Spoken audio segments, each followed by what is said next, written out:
6 April 1942, Indian Ocean. Taking the risk has paid off, and our task force, together with the Indomitable's Fulmars, destroyed another invasion convoy. But with the exception of Indomitable, we are now spent.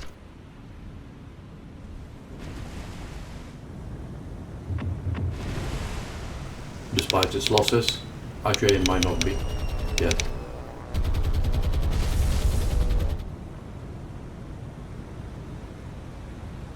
Hello and welcome to Indian Ocean, where we are doing something different. We are attacking torpedo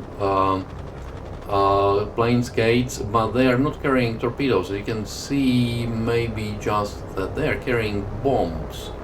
And the reason for that is that we are coming to bomb one of our East India bases, the name of which I cannot pronounce properly. I have seen them to bombard this base with land-based bombers, or at least what look like land-based bombers. So I actually overnight moved Indomitable to protect it because it's far from any other bases. Well,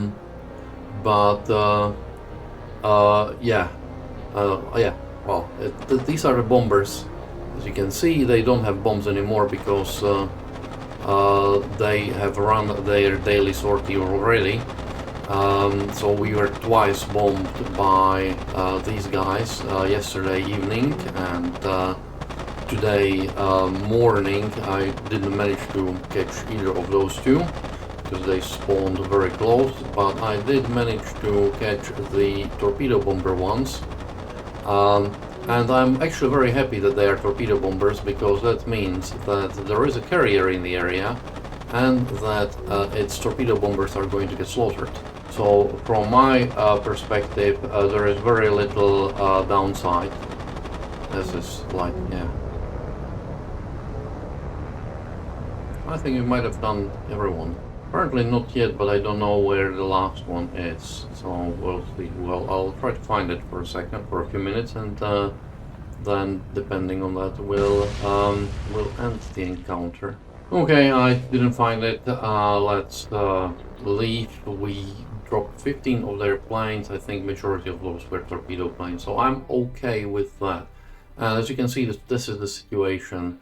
So they bombarded Visakhapatnam, or however you pronounce it, yesterday, and dropped the base integrity somehow, and they bombarded it today morning with those land-based bombers.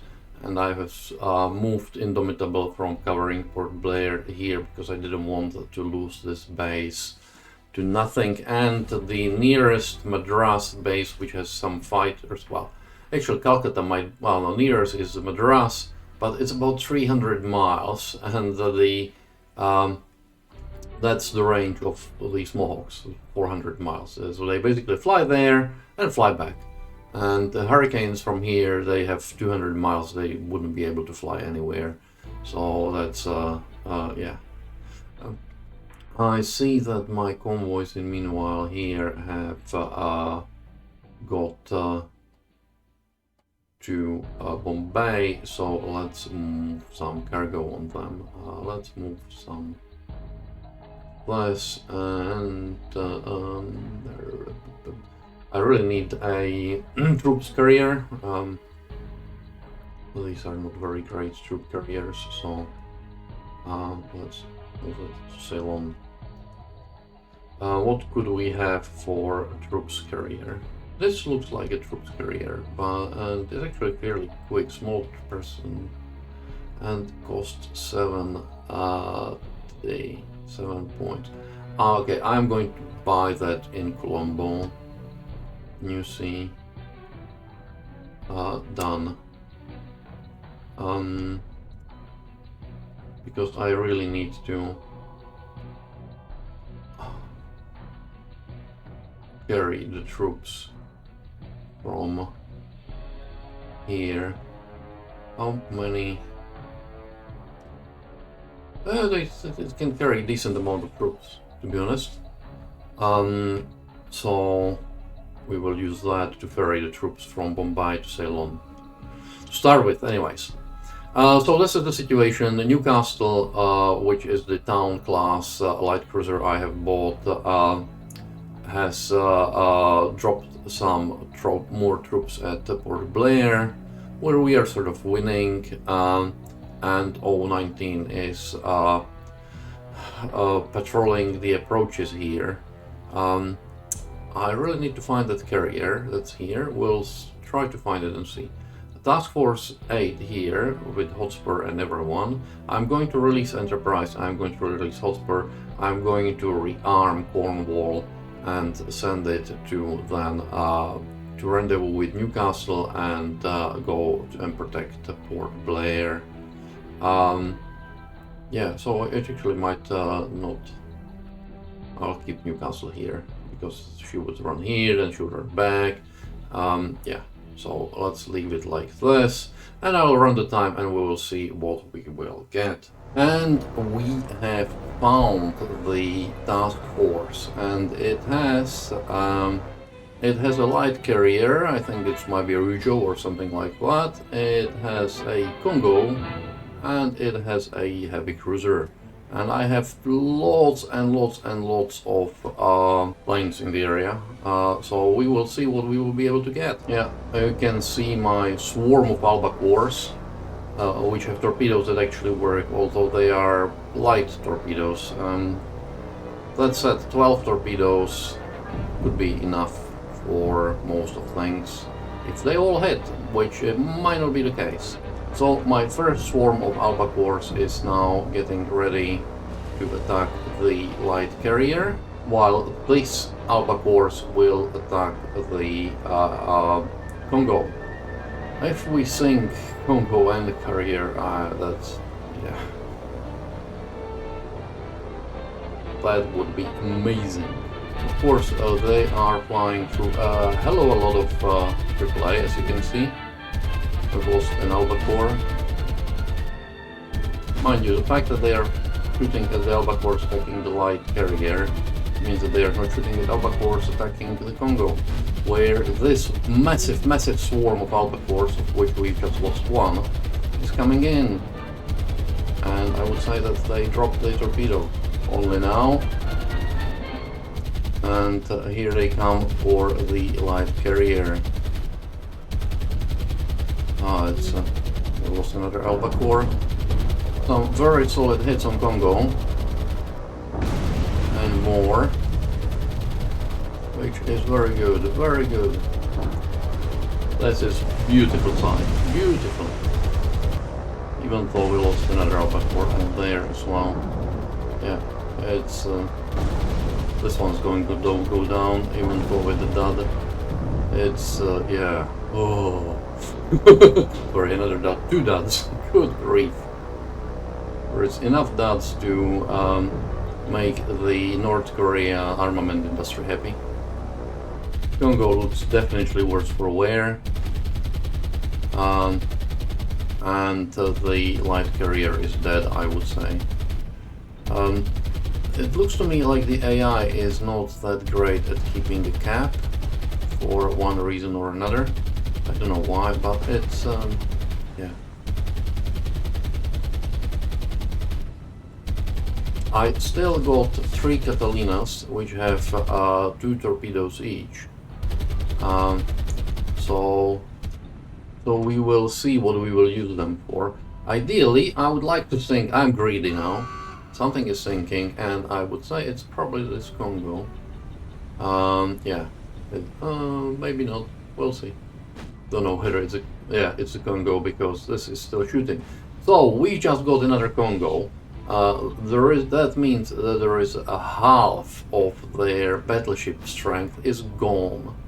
I'm pretty sure this carrier will sink as well. Carriers are, especially the light ones, aren't that great. But that means that we will try to sink with our Catalinas. Yeah, she... oh, and now they send a single plane here to go chasing after our albacores. So it was a bit late, bit low. I think this is the thing that has sent those torpedo bombers that were actually loading, carrying bombs and bombarding our base. So just as well we did come in and sink it.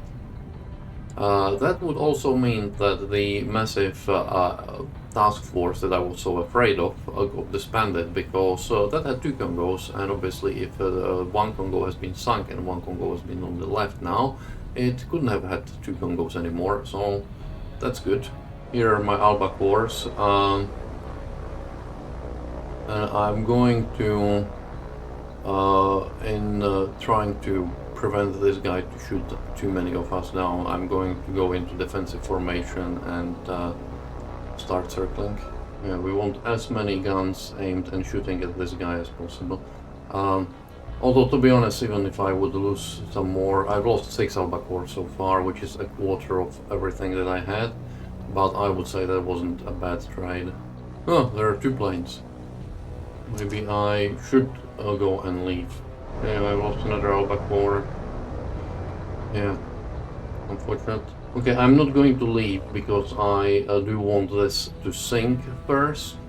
So I'm going to try to use my Catalinas to... and if we lose some more albacores, so be it. Sorry guys, I'm really sorry, but that's the way the cookie crumbles here. And let's go and attack.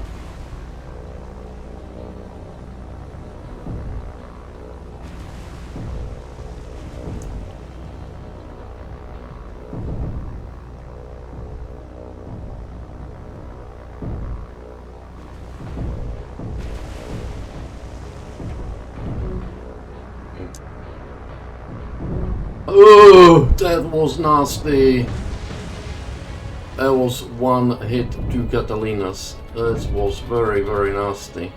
Which means that we are extremely unlikely, and the last Catalina is gone as well. 2 torpedoes will not sink this cruiser unless we are extremely lucky, as they were with, like both torpedoes will hit, but unless it's wow, and the second one is a dud.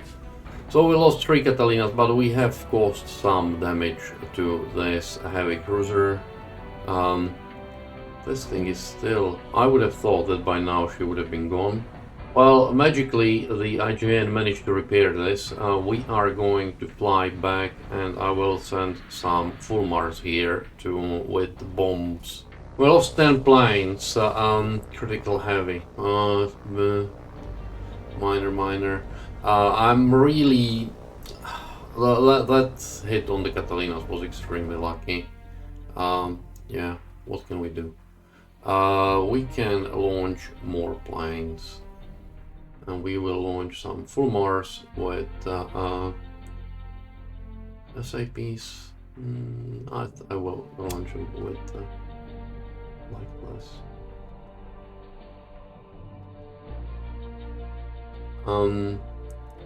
I will keep the albacores here to see whether they can find it first, and we will see how it goes. And we found the task force once again here, and my Fulmars are coming down, because as you can see, well, we can't see now, but you will be able to see shortly, here for example, that what used to be in line formation is not that much in line anymore. It's slightly staggered. It's not randomly staggered, but it's equally staggered. What that means is that when you have planes which have bombs on the underwings that you would actually want to bomb from a relatively low altitude, probably not the 200, but let's say 400. Would be good. You can see we are flying really low, dropping the bombs as they are coming, and that I would say was a reasonably good drop. That was nasty. We will see how it goes. And run away, boys. Our second flight's coming in, and if needed we can strafe a bit. I've made a mistake. I loaded the SAP bombs here. I think this is Tayo, and when I looked at her in the database, she appears to have some deck armoring, which is obviously no good for us, because the HE bombs have little armor penetration, but we'll see. Bombs are away, and so are we. And let's see. That was very good. I would say that was very, very good, and that should hopefully sink her. There's lots of fires and explosion, and she goes down. Goodbye, little ship, little carrier. Yeah, you wanted to bombard our ports, and you paid the price. No one bombs British India and goes unpunished. So let's leave now. 3 command points. Yeah, no aircraft lost. RTB, thank you very much. There is going to be Albacores are RTBing, Sea Hurricane is patrolling. That's a good thing. Orange, that's the one thing. So, anyways, we have almost as many command points as we have started the episode with, which is funny. But anyways, yeah, I'm happy, joy. A task force A can go back now, and hopefully protect Port Blair a bit. I think that this is the remains of the task force that we have signed the Congo and the light carrier, which I think was Tayo in. So we are going to deal with the heavy cruiser. Yeah, according to report, it's the heavy cruiser, which is a minor. So it is that task force. We are going to finish what we started. And our Albacore swarm is heading for this heavy cruiser. Yeah, not a good sight for a cruiser. I think we will lose some Albacores, of course, but it's yeah, it's not a good sight for a cruiser. Torpedoes in the water,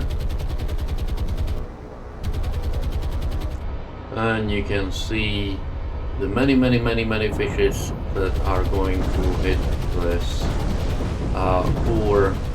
Oh, we've lost one Albacore so far, which is going to ram the heavy cruiser, so that doesn't help either. And there is still more torpedoes on the way, which are going to finish it off. And yeah, goodbye. She looks decidedly worse. Where? And down she goes. I will actually cut the episode short here. I do apologize. I've been pre-recording these episodes. When you're watching it, that would have been about 2 weeks where this episode was recorded, because I was on a holiday and I wanted to put something in while I'm away. Hopefully scheduling should resume as normal next week. So I hope you have enjoyed those 2 last episodes, which I pre-recorded. And yeah, we will see you once again. If you did enjoy those episodes, please consider commenting, subscribing, and liking. Subscribing would help the channel a lot.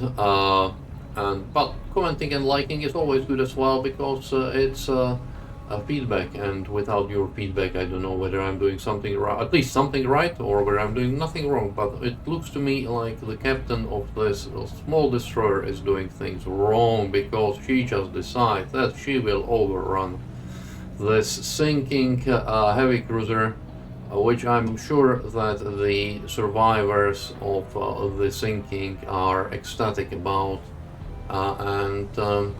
Yeah, that's the usual great handling. Anyways, thank you for watching once again, and I will see you with the next episode.